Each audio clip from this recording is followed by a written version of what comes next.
So I did a video last week about why I thought the Springfield XD was the McRib of firearms, and a bunch of people accused me of being a Glock fanboy.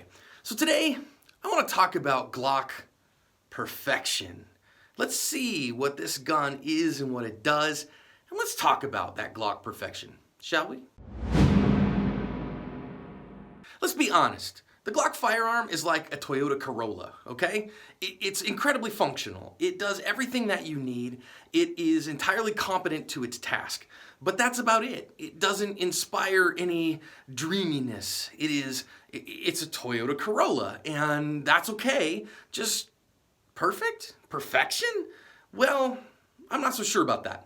Let's start off by talking about what Glock does really well. This is a Gen 3 Glock 30 45 ACP, and you can find Glocks in every kind of configuration you can imagine. This is a Gen 2 Glock 17. It's an older gun, it's a bigger gun, it shoots a different cartridge, and you can find Glocks in 9mm, 40, 45, 357 SIG, 45 gap, 10mm. You can find Glocks in almost every handgun cartridge in a semi-auto that exists. And you can also find it in full-size guns, in compact guns, and in subcompact guns, all the way down to the little single stack 380s and 9mm. So you can find a Glock configuration for almost any need that you have. The other thing that's really good about Glocks is their price point. I mean, it's about a $500 gun, which in the value tier of guns means you get an incredibly reliable pistol that will run for a long time for $500. I mean, what more could you ask for? He's gun, he's Glock. The other thing that Glock's known for is extreme reliability. These guns run, man. And here's the thing, that's the cool part, right? So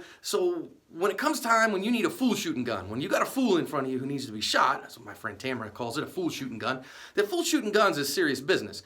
And the biggest qualification of a fool shooting gun is reliability. And Glock has that in spades, right? So this gun's gonna go bang every time you pull the trigger. You can drag it through, behind your car for 10 miles on a string. You can drop it in a lake and pull it out of that lake a year later. You can fill it full of mud and it's gonna go bang every time you pull the trigger. It's a major step in its advantage, a major thing in its favor, that this gun, in whichever configuration it is almost certainly gonna go bang every time you pull a trigger. The other thing that's really good about Glocks is that they're just ubiquitous. They're everywhere. It's gun, generic, right? So if you want to find a holster, you're gonna find it for a Glock. If you need to find extra magazines, you're gonna find them for Glock, and they're cheap, especially for a guy carrying HK. God, the magazines for this sucker are super cheap. When you need to find aftermarket parts for this thing, they're cheap. Sights for it are cheap. Everything for a Glock is cheap and available, and that makes it a really good gun. But perfection? Come on, guys. You gotta be a little off your rocker, a little fanboyish to buy Glock's motto of perfection, because these guns from the factory simply are not perfect.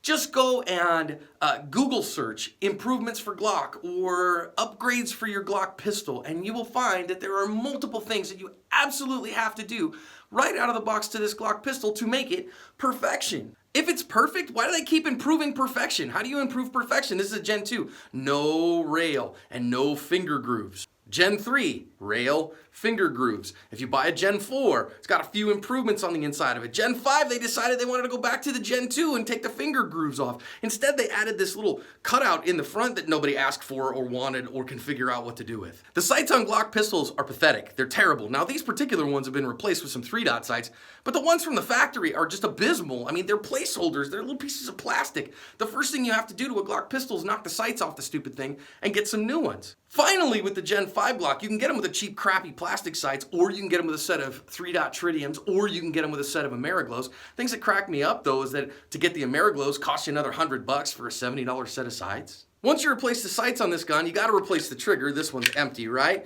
Because, a stock Glock trigger, it's okay, it's not bad, it's not great though. Almost everybody's gonna take this gun apart, put a 3.5 pound connector in it, a Glock minus connector or something like that so that the gun shoots better. That perfection didn't come from the factory, friends. One of the other challenges is the texture. Glocks from the factory, they're a little slippery. Most people like to stipple this gun up or put some tape on it or something so you can really get purchase on it. It's plastic, they can make that better. This slide stop lever is abysmal. It's ridiculous, it's worthless. It's the first thing you gotta replace on this gun after the sights and after the trigger is you need to put a new slide stop lever in there because this cannot be used. At least on the Gen 5, they started putting it on the correct side of the gun, you know, like everybody else has been doing for a decade. The next thing that's a problem is Glock knuckle. You get this all the time. This undercut here is not good. And so it gives you this thing, this knuckle problem in your middle finger here when you get a hold of the gun that just wears a callus on your finger. And really, Glocks are the ones that do it. It's so bad they call it Glock knuckle. The next thing that's terrible about this is the takedown lever. You have to recognize with me that this way to take a gun down is certainly not perfect. This is why people shoot themselves with Glocks all the time and shoot themselves in taking a gun apart. This is a bad idea. Even Springfield has figured out on the XD how to get a gun to come apart right, and the Glock hasn't figured that out yet. So what we gotta do here is we gotta get a hold of both sides of this gun and pull back a little bit, and then, you know, we gotta use both hands here, and then we gotta pull down on these and then release it, and then we gotta pull the trigger to take the gun apart, and that leads to negligent discharges because people are stupid. It's so bad, and I won't do it because what happens is people go over the top like this to take the gun apart, and they slide their hand over the front of the gun to get around it like this instead of going this way. Now, is that a user error? Yeah, but this design is what makes you do that, and that is hardly perfection. Okay, this one here is about as perfect a Glock 43 as I could make. So what I did though, what did I have to do that? So I went down and bought a Glock 43, and then I went and put a set of Trigicon HD night sights on it because I needed some actual sights that actually worked, and so there went 150 bucks. And then I put a connector inside that the trigger actually worked really well, and there went another 30 or 40 bucks. And then I sent it off to McRib Custom to have some stippling done on it, and there went 300 bucks. And I, you know, had them polish the internals and all that stuff so that this gun actually ran well, and I had them do the undercut so that I didn't get crazy Glock knuckle from this gun. So here's Glock Perfection. But instead of the 450 bucks from the factory, I got about 900 bucks in this gun. So is it perfect? Not at 500 bucks, it's not. So are Glocks good guns? Yeah, man, I mean, as a full shooting gun, 500 bucks out of the factory, sure. But to really make it worthwhile and shoot well, you gotta put sights on it, you gotta put a bunch of stuff in it. It's not a $500 gun, it's like a $650 gun.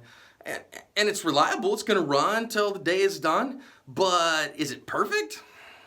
Guys, that may be asking too much. Perfection, I do not think it means what you think it means.